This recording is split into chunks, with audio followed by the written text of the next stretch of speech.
Hi, I'm Rob. And I'm Rob. And this is Ask Rob and Rob.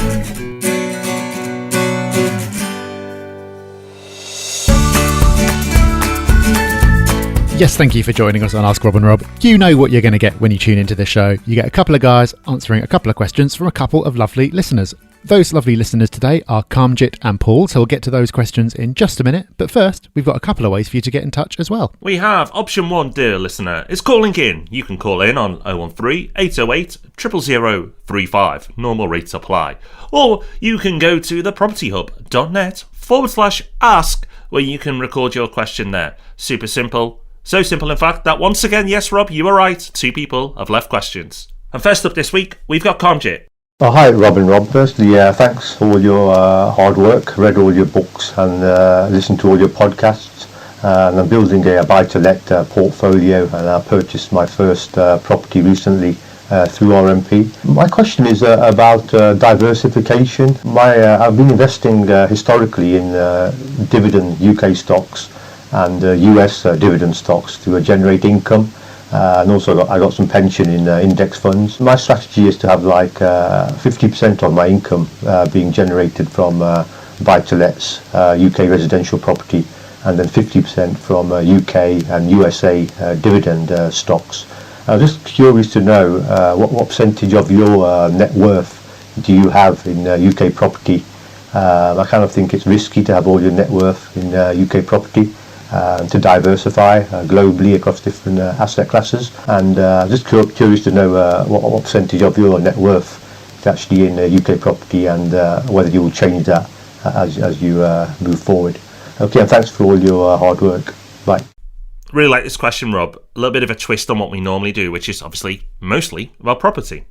Now, I think it's really interesting that you've decided to take a balanced approach to your wealth allocation, and I think it would be quite crazy for me to argue otherwise, that you should do differently, because that's the consensus of many, many experts. So, obviously, with all those experts suggesting that, you'd expect us to do the same.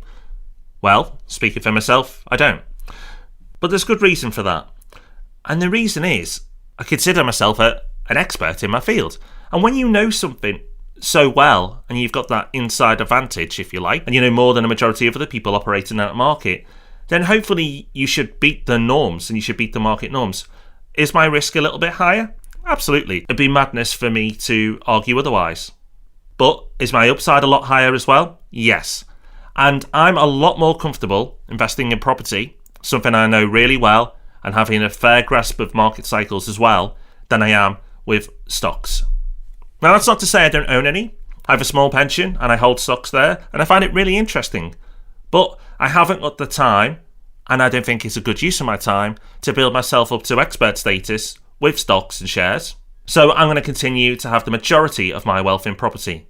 And of course, Rob, if you leverage, it's hard not to have property as the place where most people store the majority of the wealth. Yeah, exactly. I'd say that almost everyone is probably overexposed to UK property, based on what experts would say. And that's for a few reasons. Firstly, if you own your own home, for a lot of people, that's a large chunk of your wealth tied up in that.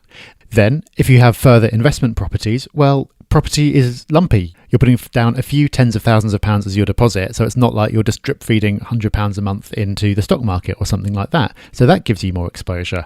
Then thirdly, a really good reason is if you invest well and you're lucky and the market's on your side, then the value of those properties goes up. And thanks to leverage, that means that you end up with an even higher proportion of your income in property. So is that a problem? What's the right answer? Well, as you've already said, Rob, there kind of isn't a right answer. It's so personal, and it's also so complicated. I'm a bit of a geek about this kind of stuff as well, about asset allocation, to be honest. And even if you take property out of the picture and you just look at stocks versus bonds and US and Europe against emerging markets and things like that, there's endless permutations, endless arguments about what the right thing to do is. And it's pretty much impossible to know what you should be doing. What I will say is that when you boil it all down, investing comes down to 2 things. It comes down to risk and return, and you're trying to get as much of a return as you can while taking on as little risk as you can possibly get away with. And there's a couple of different ways to reduce your risk. One of them is to diversify.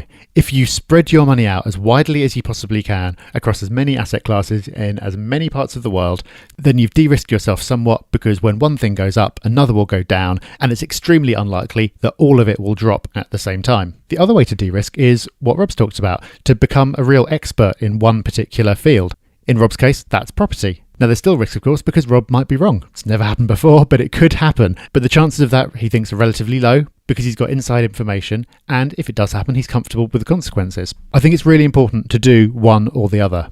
If you are heavily exposed to property, that's fine, but you need to build up as much expertise as you can so you can make sensible decisions, because the decisions that you do make will make a disproportionate impact on your overall net worth.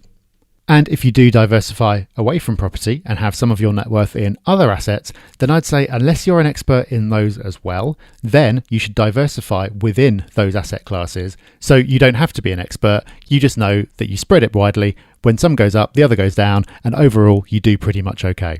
And that's the approach that I take. For the investments that I've got in stocks and bonds and all that kind of thing, I don't have time to research it all and know everything inside out. I can't pick individual stocks. Instead, I just invest into broad-based index funds, so I know that broadly over the long term it'll be okay. I won't do as well as someone who's an expert in that sector, but that's okay because I won't lose horribly either.